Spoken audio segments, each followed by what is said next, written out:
friends, this is the Miss Wolfie from our half-acre homestead.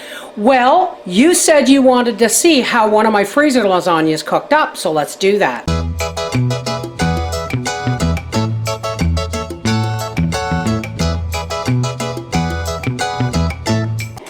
Here is one of my freezer lasagnas, and as you can see, it's on a cookie sheet, just in case.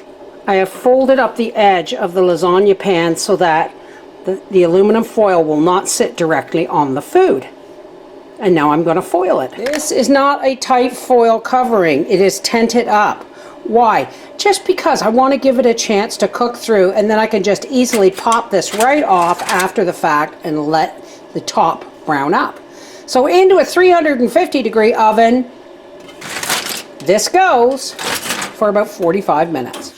Okay, that's 45 minutes if you've thawed it out. If you're putting it straight into the oven frozen, take your lid off, tent up your foil, okay, and then cook it at 350 for an hour. Test it.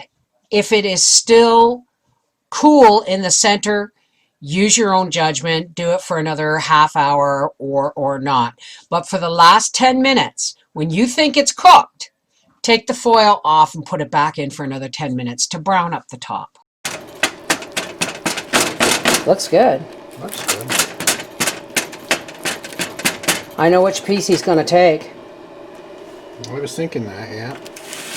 That nice crusty brown.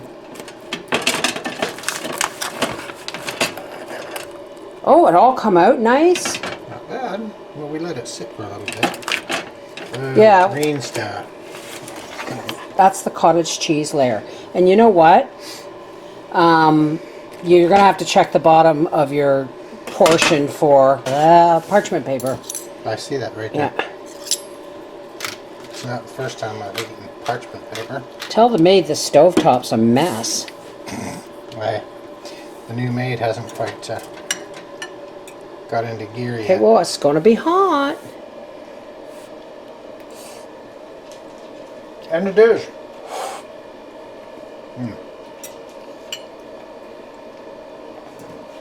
And you're not missing the extra layers of noodles. I only put 2 layers of noodles in. I know you're supposed to put an extra layer of noodles. That's still good. Awesome. Thank you, honey. So there you go. The frozen lasagna got the thumbs up from Papa, and Briar better get home soon. There'll be nothing left. Or there'll be nothing left, exactly. Okay, just so you know, this pan was a perfect amount for 2 people with hearty appetites. Not quite enough for 3 people with hearty appetites, because we had Briar over for supper. But if we'd had garlic bread to go with it, it would have been just right for 3. Simple, nutritious homemade freezer meals will beat store-bought freezer meals in nutrition and in savings every day of the week. Take care. God bless.